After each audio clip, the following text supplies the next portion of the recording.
Hi guys, hello, hi. Happy New Year. Yes, today is the first of the month. It's the first of the year, first day of the month, first day of the year, and the first day of the decade. So, as we start this new chapter, this new journey, may we see or may we be the change we want to see. That's the message that I'm giving to you today, that may we be the change that we want to see. So today we are on day 3 on our 5-day strategy on how to achieve your financial goals, or strategy on how you can achieve your financial goals. So on the first day, we spoke about writing down your financial goals. We also spoke about when you write these financial goals, write the how are you going to achieve it, write the what you are going to do to achieve it, to achieve these financial goals, and also align your financial goals with your personal goals, because if that doesn't happen, it's either your financial goals are not going to be met or your personal goals are not going to be met. So you need to align those goals with you as a person. Remember, the financial goals for me are totally different from the financial goals of the next person and the next person. So you must always try and remember to personalize it and make it yours, and forget about the next person and just make this thing about you and allow yourself to be, so that it can be easy for you to achieve these goals. And then on day 2, we spoke about visualizing them.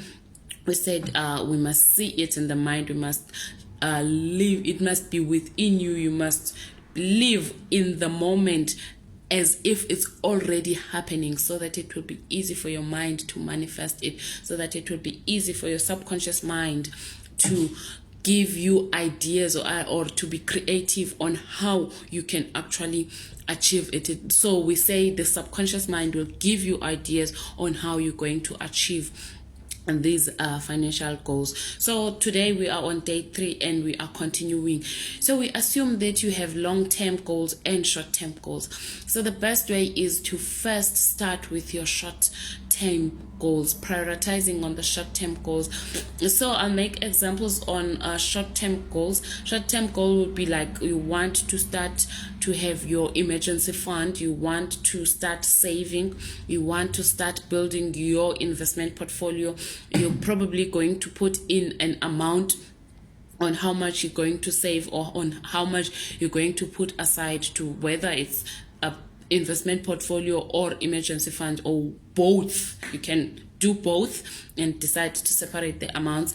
So that could be like your short-term goal, the starting part. Because guys, once you start, just know that you are on the first step towards achieving it. So if you are saying, for example, I want to have an emergency fund of 15,000 rand, obviously you're not going to have 50, unless you're not going to have like 15,000 rand on the very first month of January, like you on the very first month you're deciding you want to start. So you're going to have a plan of saying, okay, for me to reach to 15,000 rand, I'm going to have to put in like 1,000 rand. So I'm going to build this emergency fund over a period of 15 months. So starting is a first step towards that goal. Because if you keep on saying, I'm going to start, so that alone, you are nowhere. You are not even close into achieving this. You are not even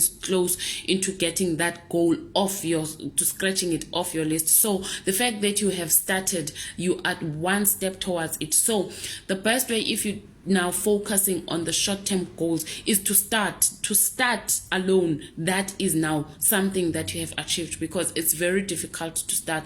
I know people who have like 15 years, been working for the past 15 years, and they keep on saying, I'm going to start saving when I get an increment, and then come next year they don't get they get the increment, but they still don't save. So starting alone should be a goal. You can even put like, I want to start saving, and then the moment you start saving, you scratch that off. So it's going to give you that momentum of making you feel good. It's going to boost you into like you want to push more. So it's very important that you start with your short-term goals. Then your long-term goals would be like, in the next 15-20 years I want to have a million rand, or I want to, or 20 million rand, it can be however, whatever money you want to put in. Or you say you want to have a holiday home in Dubai or New York, wherever you want to have your holiday home. So, and now you know how you're going to do that. Okay, for me to have a holiday home in Dubai, I need to have at least build my investment portfolio for every month. I'm going to be putting up this month this amount of money, hoping this is going to give me these results, or whatever you want, however you want to achieve those financial goals, but those long-term financial goals. But you know for a fact that you're not going to have a home in Dubai next month or next year. So it's that one is a long-term goal. So you're saying, when I retire, I don't want to live here, or when I retire, this is what I want to achieve, or whatever. But long-term goals are something like that, include from 5, 10 years, 15 years or more. Those are your long-term goals. So you want to start achieving the smaller ones, your emergency fund, your saving, you're starting to build your portfolio, you're paying off debt. You're saying, okay, I'm going to pay off this debt. And then when you start now, you know for a fact that you have started. Then we go to the second one. We've got 2 things today. So I'm saying the first one, you put your goals. You start with the ones that you can achieve sooner, so that you feel good, and then you know, when you feel good, you want to do more. You want to do more. So, and you get that momentum to actually continue, and you see that whatever you're doing is not going in vain. And then the other one is build your money goals into your budget, because you can say you want to do this, you want to do that, but if it's not part of your budget, it's not possible to do to like get them done. So you must incorporate your goals into your budget. Incorporating them, it means you know that you are paying school fees, you know you have a 4,000 rand school fees, you know you've got a car that you're paying, you know everything that you are doing. And then now this is what you want to achieve. Then you add these things as part of your goals. If you're saying, I'm going to have an additional amount of 1,000 rand towards my personal loan, then you put that as part of your budget. Because if you do that, it's going to actually be doable. Unlike saying, this is what I want to do, but you do not get to put it into your budget. So every time you have your monthly budget, you exclude these financial goals. It's not going to happen, because it's not part of your plan. And remember, budgeting is part of your plan. So, and budgeting is something that you do on month-to-month basis. So if you're going to say, okay, I know this is how much I'm earning like 15,000 rand, and my monthly expenses are like 7,000, 8,000 rand, whatever, or 14,500, I don't know, but whatever you want to put in, then you decide, okay, let me add this 500 rand, that is now an additional amount that I want to put in, maybe as emergency fund, or maybe as an investment portfolio, or maybe as an additional amount that I'm going to put into paying my debt. So when you build your budget,